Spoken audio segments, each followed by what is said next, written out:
In today's session, we'll understand that how India and European Union relations are standing at a historic inflection point. With launch of a new strategic EU-India agenda, presently, Brussels and New Delhi seek to craft a partnership that will go beyond trade, technology, security, defense and climate as well, clearly aiming to become one of the defining collaborations of the 21st century. Hello everyone, welcome to Vajiram and Ravi's Flash News. My name is Shubhangi Singh and now let us dive deep into India and European Union's relationship roadmap that has been laid out in front of us in form of an agenda yesterday, which could also lead to redefining their relationship and most importantly a free trade agreement by end of this year, which is very important for India in the chaotic times that lie in terms of global order. When we talk about India and European Union as trade partners, it is a synergy which can be very well understood in terms of the trade volume itself that lies in front of us. And as you can see, the trade volume has shown immense increase in the last decade itself. As of now, European Union stands at one of the largest trading partners. It is a major source of foreign direct investment, also investment in form of technology and green finance.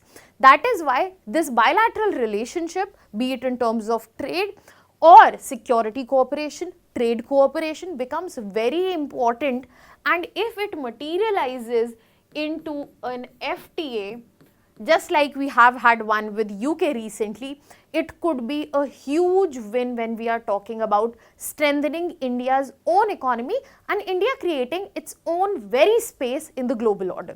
So yesterday itself, a new strategic EU-India agenda has been released, which is the mark of upgradation which we see in the cooperation between European Union and India. Now this is basically a stepping stone when we are talking about moving towards free trade agreement, where the conversations and negotiations have been going on, but comparatively as per the expected outcome, it has had a slower pace. So the key pillars of cooperation which have been laid out in this agenda are very clear, and the whole focus is firstly on trade and investment, where the whole idea is to make sure that there is better and deeper market access that India gets in EU, and EU is also facilitated the same way in our country. Furthermore, free trade agreement is going to be an important point, and the most important in terms of trade is the supply chain resilience, because this is a pointer where every country as an economy does not want to be exposed to supply shocks that exist across the globe. So the consistency will facilitate the resilience as well. Another important pillar of cooperation is going to be technology and innovation, where be it AI, be it digital connectivity, semiconductors, space research, where India and EU are looking to partner in coming time, so as to make sure that specifically in this sector there is technology exchange that can happen, and growth can be expected. Furthermore, another main focus would be on security and defense, because European Union wants to keep a clear stance that they do not want to push India towards Russia. So that is why there will be a heightened and upgraded level of tie-up in terms of security and defense, be it in terms of maritime security, cyber security, focus on counter-terrorism, intelligence sharing, etc. Then we have climate and energy. As when we talk about EU as a trade partner for India, this has been the main sector where we see major investments coming from EU, and renewable energy, sustainable transport and emission targeting are going to be eased out. So in this context, be it the taxation that we see from the European Union fronts, all of these is expected to ease out and facilitate not just India but both of these countries. Now let us move ahead and understand first the trade and economic dimensions around it. So as I said, EU stands as an important partner. This cooperation has seen a huge increase in the last decade itself, where there has been 90% plus growth in bilateral trade. Furthermore, EU is India's one of the most important export destination, and EU stands as India's top investor today. And if we talk about the free trade negotiation, there have been already multiple rounds. 14th round is on the table, and the whole idea is to get a free trade agreement between European Union and India by the end of this year, so that when we are talking about rule-based order, which is lacking at present, when we talk about the global chaos where there is the non-functionality of WTO, such rule-based bilateral agreements would be facilitating more stability and more impact for each of these countries. However, there are certain market access issues that we'll be discussing, but the most important initiatives in this very context will be the first, that agreement that has been done on classified information, and second, defense industries as well as supply chains. Now, when we talk about trade and economic cooperation, there are two important other things that have been focused on when we are talking about this agenda, that is security as well as strategic dimensions that have been focused on. So if we talk about security cooperation, as I have discussed, there will be better cooperation that would be seen, especially in terms of maritime security, cyber, anti-terrorism, etc. And there is expected that there will be joint naval exercises as well, especially in Gulf of Aden. Can you tell me in the comment section that why there is requirement of cooperation over protection and strategic importance of Gulf of Aden?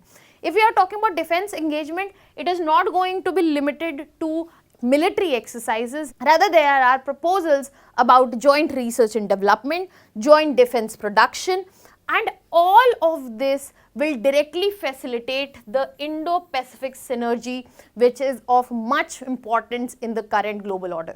So the whole idea that you get to see here, that the threats which are similar to both of the countries will be addressed in cooperation, and the whole idea of rule-based order and free movement, maritime domain ordinance, that is being supported.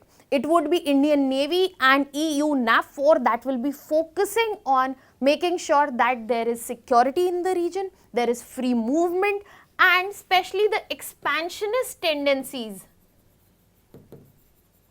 of countries are not promoted, and there is a free order that is maintained. In this context, India's vision of Sagar is also being supported. Free movement, especially in Indian Ocean and Pacific region, is supported, and that stands as a win-win situation for both of these countries. But when we are talking about upgrade in the relationship, there are certain friction points that also exist, which are the main points that need to be discussed so as to make sure that actually that FTA that we are talking about, that materializes. The first and the biggest challenges remains in the name Russia.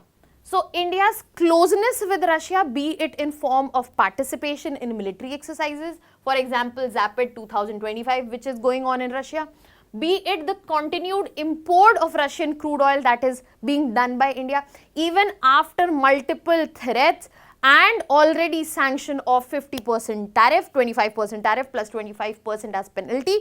This is seen that it is India which is enabling Russia's war, and EU still perceives it in that way and believes that India is basically supporting an out of rule based order by facilitating Russia. But in this case, EU misses out on the fact that India is just standing for strategic autonomy, and it will take sides based on what works for our nation, not because of pressure itself. Furthermore, another tricky point that stands between them is the trade barriers in terms of tariffs and non-tariff barriers. So when we are talking about trade barriers, the main thrust is obviously on the fact the tariff peaks that are put in place, the quality control organization standards, and sanitary phytosanitary norms that exist between both of the countries. So when we are talking about these norms, basically they have put a restrictive image on India, and European Union wants that there should not be only headline tariff reduction, but there should be removal of genuine barriers that exist so that the market access is actually facilitated. That is the reason that there are still concerns about the slow progress, because especially when we are talking about Indian negotiators in this context, they are protecting the economy, because as much as we want to open up our trade, go beyond the boundaries, we do not want to compromise on the key pillars of our economy, be it MSMEs, be it farmers, agriculture, etc.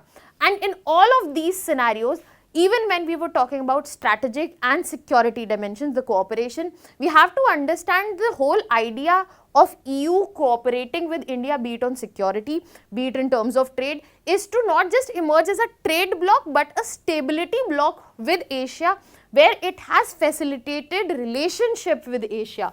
And EU, for that very reason, wants India to align with them on global security norm, and India has been very clear that we are there for the rule-based order, we are there for the global security norm, but we are not going to compromise on our strategic autonomy, we are not going to compromise on our energy security, and we will reap the benefits when we are getting low-cost supply of energy, because that stands advantageous to us. So in this situation where there are friction points enough that need to be negotiated, the question is, what is the need for it? The need for it is the geopolitical as well as strategic autonomy that India gains when it is upgrading its relationship with trade blocs such as European Union. How? India is diversifying its partners. It is following a multi-alignment policy where India is engaging with multiple partners, be it Russia, be it US, be it European Union, be it Global South. It basically emphasizes on the one simple fact that the decision-making power lies with India, and India will use that freedom across the domains. Another important factor that brings us to the fact that why this upgrade that we have seen, it is simply European Union's lens of seeing how advantageous that it could be for them. Basically, it is trying to integrate India into European supply chains, because India remains one of the important markets for imports to Europe, and climate partnerships, because India is a developing economy, it remains a critical partner when we are talking about achieving the climate goals that lie in front of us. And the whole idea of the extension of hand in terms of friendship is also to make sure that India is not drifting towards Russia's corner, especially amidst the Ukraine tensions that are still present. Apart from these facts, there are multiple factors which are driving this situation, be it the energy shocks, be it the conflicts that are existing across the world, and they are the ones which are calling for EU-India cooperation. Whatever are the trade frictions, be it of US, India, they are the reason that India wants to diversify, and EU also has its reasons. So even beyond the friction points, there are reasons to stick together and take their relationship, their trade relationship, to the next level of a free trade agreement.